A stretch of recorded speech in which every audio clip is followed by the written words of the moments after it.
Hello everybody, welcome back to the channel. My name is Rob from the Campbell Chronicles, here talking to you today about that Palo Brunch aboard the Disney Dream. Here on the Campbell Chronicles, we do all things family, travel, and Disney, and so if any of those are of value to you, definitely consider subscribing, because we got a bunch of plans planned for you in store.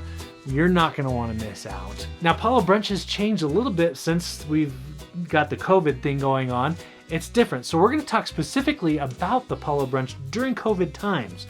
We've done a review on Palo before COVID. We ate at Palo aboard the Disney Magic and it was fantastic.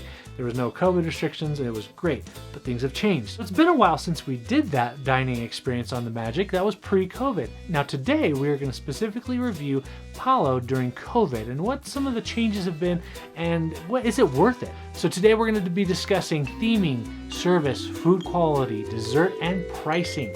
At the very end, we're going to add everything up and give it a final score of potentially 5 out of 5. Now, when it comes to Palo pre-COVID, there was a lot of pluses, a lot of good things. It was a lot of people's favorite places to eat when sailing on a Disney cruise ship, whether it be the smaller classic ships or the Dream class ships like the Dream and the Fantasy. Palo has always been one of the fan favorites when it comes to dining on a Disney ship. So let's go ahead and dive right in. Let's first talk about that theming.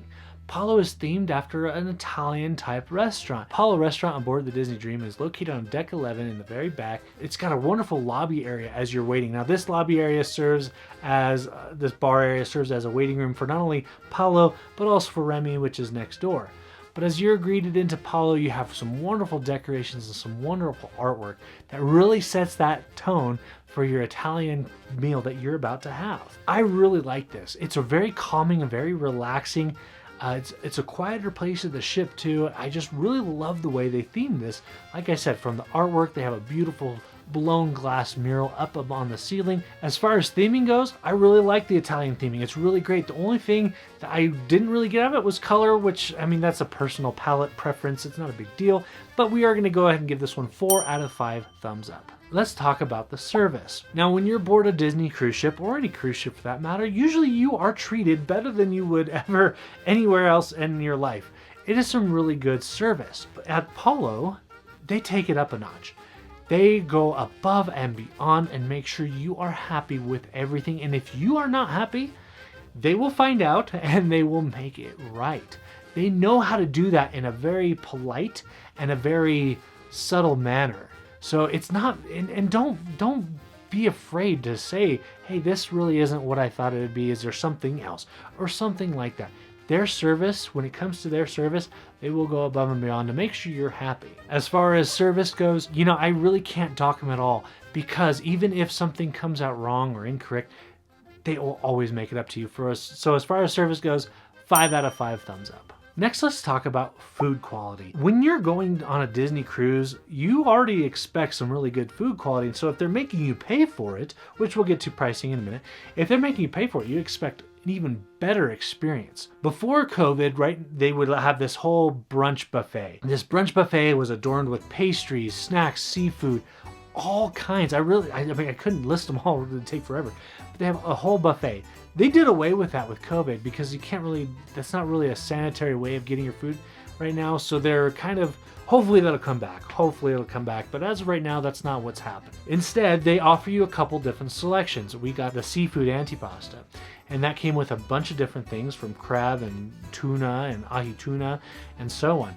And I have to say that crab was amazing. And then we go into our main course selection. When it comes to the main course, some of the most popular ones out there is the chicken parmesan or the lasagna. When we were aboard the Disney Magic, I had the lasagna and it was fantastic. So on the Disney Dream, I wanted to try that chicken parm, and oh my gosh, it was seriously amazing. The breading was perfect. It wasn't overly done. It was very soft. The chicken was the most tender chicken I've ever had. And of course, the side, they had it on like a little bed of like a noodle, a rice noodle. It was very unique. It was very, I liked it. I think it added a lot to it. We'll get to dessert in a minute, but as far as food quality goes for the appetizers and for the entrees, 5 out of 5 thumbs up. Let's talk a little bit about dessert now. Dessert comes in all different shapes and sizes. I had a couple different ones because I want to try them. But I will say this, what stood out to me the most was that pistachio cake. I am not exaggerating when I say that is the best cake I've ever had in my life. It was a little weird to have green cake served to you, and you might have thought, well, this is just going to taste like nuts, but it doesn't. It doesn't at all. It had that little chocolate mixed in. It was pretty dense, not over the top dense, but it was pretty dense. And just putting each bite in my mouth, I just like, I can't get enough. So much so the next night I asked if I could even buy some pistachio cake from Palo to bring down for the main dining, but they can't do that.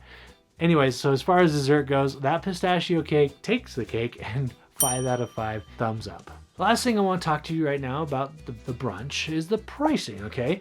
When it comes to pricing, you're paying about $45 per adult. Now, only adults can get in, so $45 per person. We're paying to get on the cruise. Now we're paying extra. Like I said at the very beginning, we better be getting something really good. We better be getting something that, as far as I'm concerned, that's better than anything that you'll eat on the ship, because it's so exclusive. And I will say this, they nailed it. They did nail it. $45 per person. If you're going with you and just a special loved one, you're going to be paying about $100, probably a little bit over that with a tip. So for over $100, is it worth it? Yeah, I'm going to say yes. The only reason why I'm knocking this one down, instead of giving it 5, I'm going to give it 4 out of 5 thumbs up. The only reason why is because it's just, there's a mental block that I just mentioned. You know, you're paying to get on the ship. Now you're already paying for more food. So there's a mental block. The pricing is acceptable though because of how good that food and how good that service is. So yes, definitely 4 out of 5 thumbs up for pricing. So when you add all the scores up today for our Palo Brunch review aboard the Disney Dream, we're actually going to give it a 4.5 out of 5 thumbs up, which is pretty good. The only perfect score I've ever given is over at the Disney Magic's Palo. Everything was spectacular there. And I really think once things come back around from COVID and they have things back to the way they were, I think this would probably have gotten a 5 out of 5 thumbs up as well, but we're just not quite there. We're almost there, almost. Let's answer the question though. Is Palo Brunch worth it during COVID? I'm gonna say yes. And I say that carefully because I really miss the way they used to do Palo Brunch. The Palo Brunch before COVID was really nice to have that amazing selection. And right now, they don't have that whole selection. Even if you were asked for some of maybe your favorites in the past, they don't have them right now. And that's okay. You still get a good spread and a good choice to choose from when it comes to your appetizers, but you don't get the full spread buffet style brunch. If that's a must, definitely wait. But as for me, I'm going to say yes, it's worth it to go during COVID. To having that waiter bring to you everything, you're not getting up and down anymore. That server is going to bring that to you. So I think that's really nice. So yes, I'm going to say yes, it's worth it. Let me know down in the comment section what you think about Palo Brunch aboard the Disney Dream or aboard any of the ships. What's your favorite ship to go on? Put it in the comment section. We would love to hear from you. And if you received any value from what we talked about today, hit that like button and subscribe. We really would appreciate it. It does help our channel grow. Thanks again for watching, guys. We'll see you real soon. And remember, adventure is out there. Control, do it for you. Let me show you a place where you